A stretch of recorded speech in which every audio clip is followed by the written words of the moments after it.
కేసీఆర్ కట్టిన కాళేశ్వరం వల్ల తెలంగాణ రాష్ట్రానికి ఏమన్నా ఉపయోగం ఉందో లేదో మనం ఒకసారి మీ అందరికి అర్థమయ్యేటట్లా ఆయనలాగా నేను లక్షల కోట్లు పెట్టి కాళేశ్వరం ప్రాజెక్టు అవినీతి చేసి కట్టలేనులే కానీ మా పొలంలో చిన్నగా డిజైన్ చేసి మీ అందరికి అర్థమయ్యేటట్లా చూపించాలనుకుంటున్నా. ఇది మేడిగడ్డ బ్యారేజ్.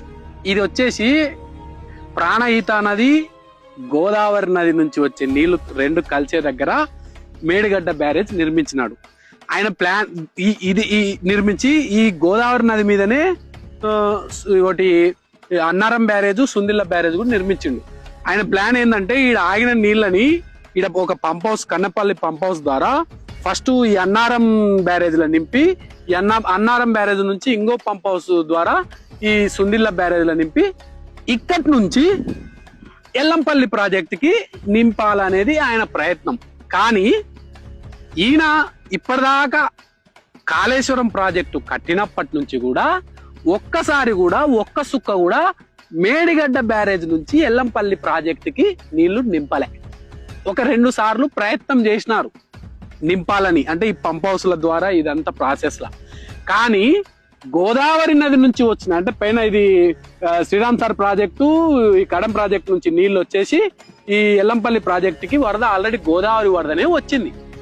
ఈ వరదనే ఎక్కువయ్యి వీళ్ళు ఏదైతే ఎత్తిపోషణకి నీళ్లు ప్రయత్నించినారు కదా, ఆ ఎత్తిపోసిన నీళ్లు ఎట్టయితే ఎత్తిపోసినారో అదే సుందిల్ల అన్నారం మీదుగా మేడారం మీదుగా ఇది బంగాళాఖాతంలోకి కలిసిపోయినాయి ఈ నీళ్లు.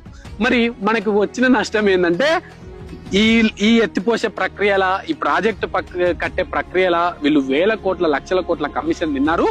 ఈ ఎత్తిపోసిన ప్రక్రియ మళ్ళొక భారం. ఇక్కడి నుంచి ఎత్తిపోసడం వల్ల వేల కోట్ల కరెంటు బిల్లు వచ్చి మనం రాష్ట్రం మళ్ళా అప్పుల పాలే వాళ్ళు ప్రయత్నం చేసినారు. మరి ఇప్పుడు కరువు వచ్చింది, నీళ్లు ఎత్తిపోయాలా, మా మేడిగడ్డ బ్యారేజ్ నుంచి నీళ్లు ఎత్తిపోయాలా ఎల్లంపల్లికి, ఎల్లంపల్లి నుంచి పంపేయాలని రోడ్ల మీదకి వచ్చి హరీష్ రావు, కేటీఆర్ డ్రామాలు సృష్టించినారు. కానీ కొంపదీసి వాళ్ళు చెప్పినట్ల ఈ కన్నపల్లి పంప్ హౌస్ ఆన్ చేసి ఈ అన్నారం సుందిల మీద ఎల్లంపల్లికి నీళ్లు నింపింటే ఇవాళ వాళ్ళు మండదా కరువు రావాలని వాళ్ళు కోరుకున్నారు. కానీ ఈ కరువులో కూడా మనల్ని ఆదుకున్నది కాంగ్రెస్ నిర్మించిన ఎల్లంపల్లి ప్రాజెక్టే. ఎందుకంటే కాళేశ్వరం నుంచి అన్నారం బ్యారేజ్, సుందిర బ్యారేజ్ నుంచి ఒక్క సుక్క నీళ్లు నెత్తిపోయకుండా కూడా ఇలా ఈ యొక్క శ్రీపాద ఎల్లంపల్లి ప్రాజెక్టు నిండి దిగువ ప్రాంతాలకి తాగునీరు, సాగునీరు అందిస్తుంది. మళ్ళా ఇవన్నీ ఎందుకు కట్టినారంటే కాల్వకుంట్ల కుటుంబము ఎట్లా సంపాయాలా, ఎట్లా కమిషన్ తీసుకున్నాలనే నుంచి వచ్చిన ఆలోచనే ఈ కాళేశ్వరం ప్రాజెక్టు. ఎందుకంటే వాళ్ళు కేవలం వాళ్ళ కుటుంబం కమిషన్లు తీసుకునిక ఈ ప్రాజెక్టులు మొత్తం కట్టినారు తప్ప మనకి పనికొచ్చేది మాత్రం ఏం లేదు. ఇంకోటి చెప్తున్నా, మనకు ఆల్రెడీ ఎన్డీఎస్ఏ కూడా ఒక రిపోర్ట్ ఇచ్చింది. ఇక్కడ నీళ్ళు ఆపితే, ఎందుకంటే వీళ్ళ అవినీతి అక్రమాలు ఎక్కువైపోయి ఇది ఆల్రెడీ మేడిగడ్డ బ్యారేజ్ అవినీతి ఎక్కువడం వల్ల, కమిషన్లకు ఎక్కువైపోవడం వల్ల ఇది కుంగిపోయింది. ఈ సుందిల్లకి అన్నారం కూడా పగుళ్ళు వచ్చిపోయినాయి. ఇప్పుడు ఇది నీళ్ళు ఆపితే కొట్టుకొనే పోతుంది. అందుకు నీళ్ళు ఆపొద్దని ఎన్డీఎస్ఏ కూడా చెప్పింది. మీ అందరికి ఇంకోటి చెప్పాలా, ఇది తుమ్మిడి హిట్టి అనమాట. ఈ తుమ్మిడి హిట్టి నుంచి మనం ఎల్లంపల్లికి డైరెక్ట్ ఒక పంపు 2 పంపులు వాడడం వల్ల డైరెక్ట్ కి ఎల్లంపల్లి నీళ్లు ఈడ కలపొచ్చు. కానీ ఇట్లయితే తక్కువ ఖర్చు అవుతుంది, మాకు కమిషన్ తక్కువ మిగులుతుంది అని వాళ్ళు ఇట్లయితే ఎక్కువ ఖర్చు అవుతుంది, ఎక్కువ కమిషన్ మనం గుంజుకోవచ్చు అని.